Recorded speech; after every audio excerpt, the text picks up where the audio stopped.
मैं हूं बाला साहेब खड़के और आज हम देखने वाले हैं कक्षा 9वीं का पद्य पाठ किताबें। इसे लिखा है कवि गुलजार जी ने। गुलजार जी का पूरा नाम संपूर्ण सिंह कालरा है। यह एक पटकथा लेखक, फिल्म निर्देशक, नाटककार और प्रसिद्ध गीतकार भी थे। इनकी रचनाएं हैं चौरस रात, रवि पार, रात चांद और मैं, एक बूंद चांद, रात पश्मीने की, खरा से आदि। तो यहाँ पर उनकी जो कविता हैं, किताबें, ये किताबें कविता बहुत ही महत्वपूर्ण है हमारे लिए, क्योंकि किताबों के माध्यम से कवि ने अपने पुराने क्षणों को याद किया है और हमें बताया भी है।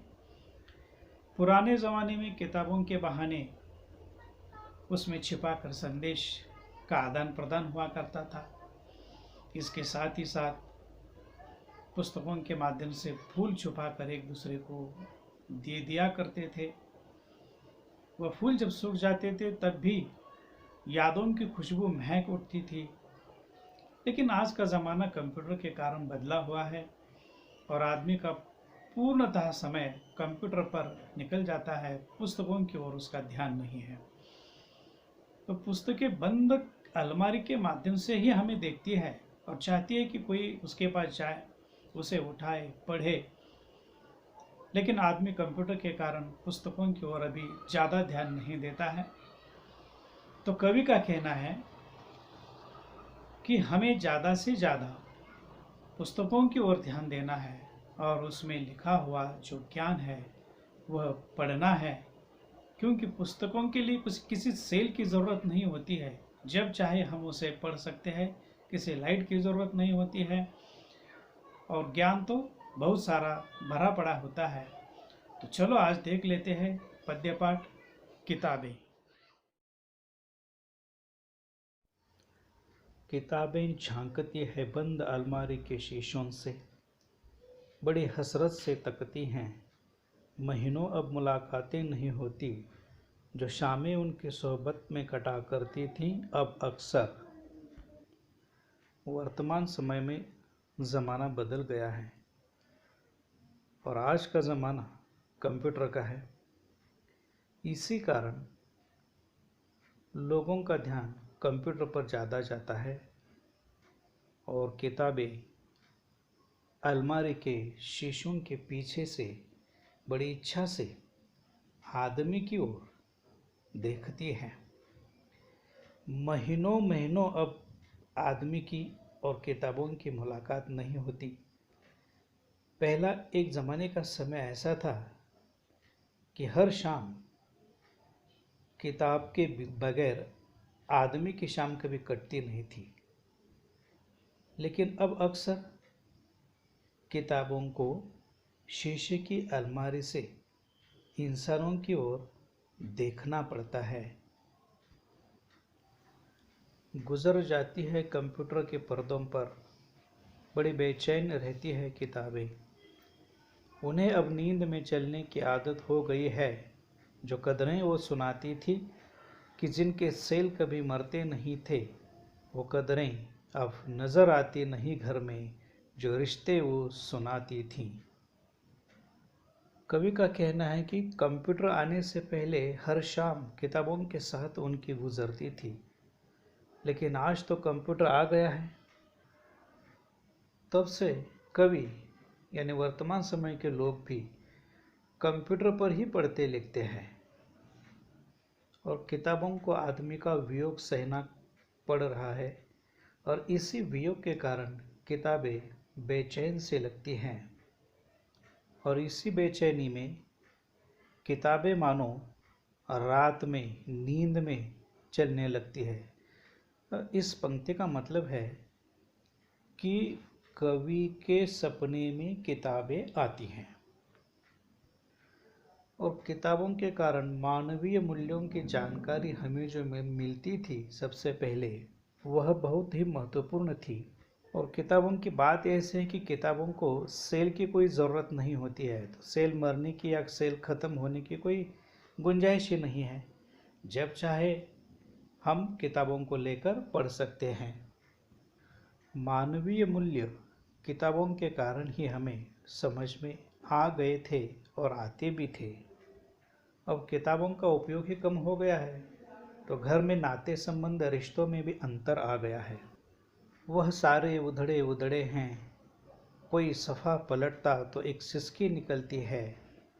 कई लफ्ज़ों के मानी गिर पड़े हैं, बिना पत्तों के सूखे टुन लगते हैं वो सब अल्फाज, जिन पर अब कोई मानी नहीं उगते। अब तो किताबें उधड़ी उधड़ी सी लगती है, यानी कि पुराने होने के कारण उनकी जिल्द अब नष्ट हो गई है। किताबों के हर पन्ने को सिलाई से जो बांधकर एक जगह पर रखा जाता है, वह सिलाई भी अब टूटने लगी है। और किसी भी किताब का पन्ना पलट कर देखें तो हमें रोना आता है, क्योंकि सभी पन्ने पुराने होने की वजह से गल चुके हैं। और यही हालत देखकर सिसकारी निकलती है, यानी रोना आता है। उसी पन्नों से जो शब्द थे उसी पन्नों पर, उसके अर्थ ही फटकर निकल गए हैं और शब्द अब बिना अर्थ के दिखाई देने वाले हैं। जैसे कि कोई पेड़ हो लेकिन उस पर कोई भी पत्ता नहीं हो और वह सूख गया हो, तो ऐसे पेड़ की तरह किताबें भी रह गई हैं। जुबां पर जो जायका आता था, जो सफ़ा पलटने का, अब उंगली क्लिक करने से बस झपकी गुजरती है। बहुत कुछ तह बतह खुलता चला जाता है पर्दे पर। किताबों से जो जाती राब्ता था कट गया है। कवि हमें यह बताता है कि पुस्तकों के पन्ने पलटना और कंप्यूटर के पर्दे पर पन्ने पलटना, इसमें जो प्रकार है उसमें थोड़ा सा अलग कुछ दिखाई देता है। क्योंकि किताबों के पन्ने जब हम पलटते थे तो जीभ को भी उस किताब का स्वाद मिल जाता था, लेकिन अब कंप्यूटर पन्ना पलटने की स्थिति ऐसी है कि उसे सिर्फ क्लिक करना पड़ता है, तो झपकी भर में सब पन्ने फटाफट फटाफट से बदल जाते हैं। तो इससे ही किताबों को पढ़ने का जो स्वाद था वह निकल चुका है। और यही एक कारण भी है कि किताबें और आदमी दोनों आपस से दूर गए हैं। आदमी का और किताबों का नाता और संपर्क टूट चुका है। कभी सीने पे रख के लेट जाते थे, कभी गोदी में लेते थे, कभी घुटनों को अपने रिहल की सूरत बनाकर नीम सजदे में पढ़ा करते थे। छूते थे जबी से वो सारा इल्म तो मिलता रहेगा आइंदा भी। पुराने ज़माने में किताबें जब पढ़ी जाती थी तब पढ़ने के अनेक प्रकार होते थे। किताबों को कभी अपनी छाती पर रख कर लेट जाते थे, पढ़ते थे, उसे गोदी में रख कर भी पढ़ते थे, और कभी कभी अपने घुटनों पर रिहल की तरह रख कर उस पुस्तक को पढ़ा जाता था। आधा माथा टेक कर पढ़ते थे, कभी किताबों को माथे पर चढ़ाते थे। मतलब एक ही था कि आज भी उससे ज्ञान मिले और भविष्य में भी उससे ज्ञान मिलता रहे। मगर वो जो किताबों में मिला करते थे सूखे फूल और महके हुए रुक्के, किताबें गिरने उठाने के बहाने रिश्ते बनते थे, उनका क्या होगा? वो शायद अब नहीं होंगे। पुराने ज़माने में किताबें एक दूसरे को देते हुए किताबों के अंदर प्यार से कुछ फूल छुपाकर भी एक दूसरे को दिए जाते थे, और वह फूल सूख भी जाते थे तो भी यादें तरोताज़ा हो उठती थी। फूलों के साथ ही साथ कभी कभी किताबों के अंदर संदेश पत्र भी दिया जाते थे, वह भी हमारी यादें ताज़ा करते थे। एक दूसरे के प्रति इस तरह से संदेश व्यक्त किया करते थे, दिए जाते थे, और कभी कभी किताबें गिरने उठाने के बहाने से भी रिश्ते बन जाते थे। अब उनका क्या होगा, उन रिश्तों का? वो तो शायद अब नहीं होंगे ना, क्योंकि किताबों का संपर्क ही हमारा टूट चुका है। किताबों के आदान प्रदान में तथा किसी के हाथ से किताब गिर जाती है तो उसे उठाने के बहाने से जिंदगी भर के संबंध जुड़ जाते थे। लेकिन अब किताबों का उपयोग ही नहीं रहा है तो ऐसे संबंध कैसे बने रहेंगे? मतलब यह है कि कंप्यूटर के ज़माने में मानवीय मूल्यों को अब ज़्यादा महत्व नहीं रहा है, वह तो सिर्फ यादें बनकर महत्व रह गया है। प्रस्तुत पाठ का शब्द संसार देख लेते हैं अभी।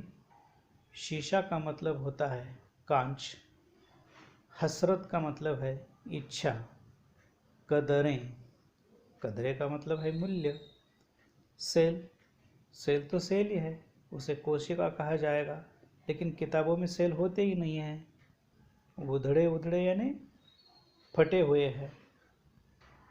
सफ़ा का मतलब है पन्ना, पेज, सिसकी यानी रोना, मानी का मतलब है कद्दावर, अर्थ, टुंड का मतलब है सूखे हुए पेड़ का तना, जायका यानी स्वाद, और राब्ता का मतलब है संपर्क, रिहल का मतलब है ठावनी जिस पर किताबें रखी जाती हैं और पढ़ी जाती हैं।